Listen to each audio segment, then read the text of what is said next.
How's it going, guys? It's Red, and in this video I'm going to be showing you guys the easiest way to get high rounds here on Outbreak. Now, I'm going to basically just be showing you how to play the game the most optimal from the very start to help you set up very easily for the higher rounds. But before we get into that, if you're new here to the channel, make sure to leave a like on this video and subscribe for more awesome zombies content just like this. Also, make sure to hit the notification bell to make sure that you don't miss out on any of my future uploads, and without further ado, I hope you enjoy the video.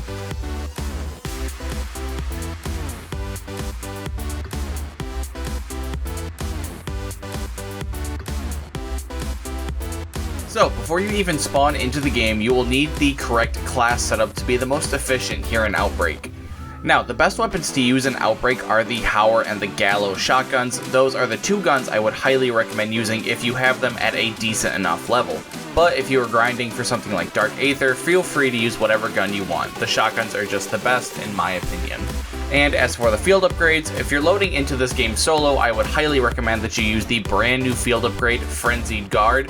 This is the best for solo because it will automatically refill your armor for free as soon as you activate it, and that is something very helpful to have handy whenever you need. And it will also put you in God mode for around 10 seconds, which is what Aether Shroud does, except it doesn't give you any armor. And the shotguns have as much firepower as you are ever going to need, so Ring of Fire does not seem necessary. In co-op, however, I would have at least one person running Healing Aura. Depending on how many people you are playing with, I do feel like Healing Aura is the best co-op field upgrade to use, and I really do feel like at least half of the team should be using it. The other members of the squad should either use Ring of Fire or Frenzied Guard. Now, when you first spawn into the game, rounds 1 through 3 are going to be considered the low rounds. You will want to be doing the same thing in all of these rounds. Now, instead of heading to the main objective right away, hurry up and complete the side quest that is marked by the pile of skulls on the minimap. Once that is completed, it is going to reward you with a free perk every single time, and in a mode like Outbreak, where points are very tight in the beginning, that is very useful.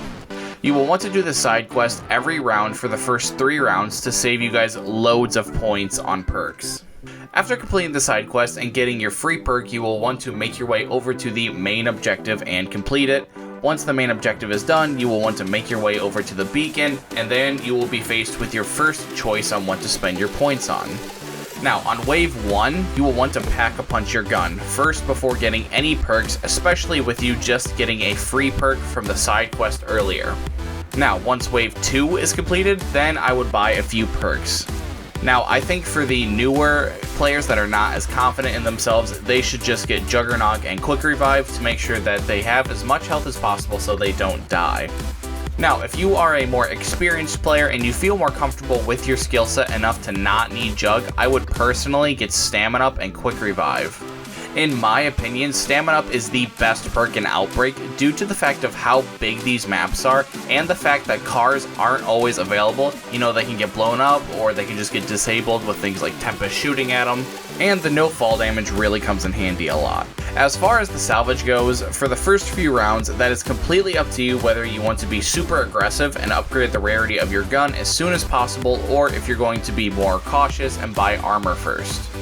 Now, the only thing that I think you should do for sure with your salvage as soon as possible is buy a death machine.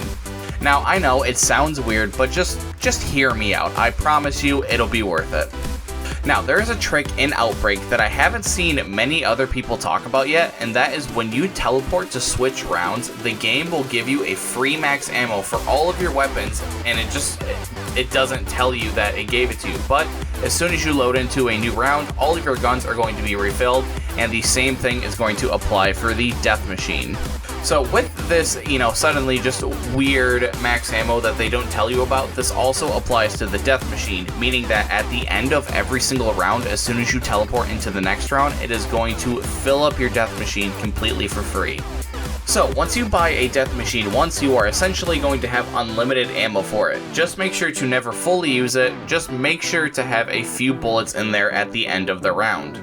Now, personally, I think that the death machine is the best score streak to use this with because it doesn't do splash damage to yourself like the war machine, and it has one of the highest DPSs in the entire game, and it basically just makes any boss zombie nearly non-existent.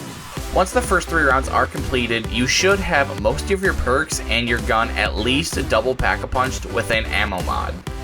Now, as far as the ammo mods go, I think that Deadwire is by far the best option without any sort of competition, but you may choose whatever you would like.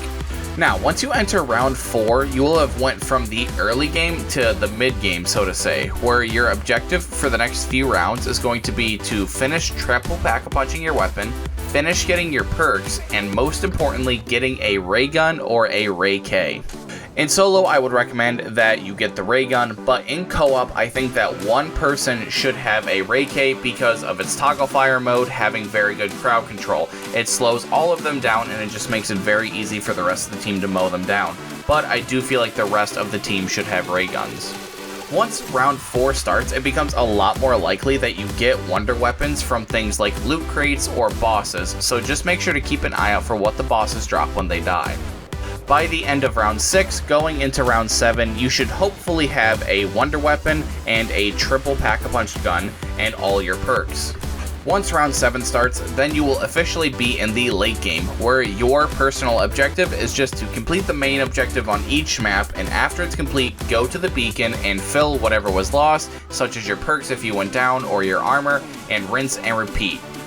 Once round 11 has been reached, that is the cap that the zombies will be at. So after round 11, the waves will not get any harder. Once you hit wave 11, just rinse and repeat all of the objectives and go as far as your heart desires.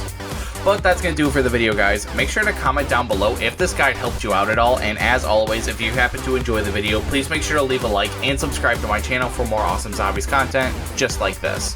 Also, make sure to hit the notification bell to make sure that you don't miss out on any of my future uploads, and until next time, it's been Red, and I'll see you in the next video.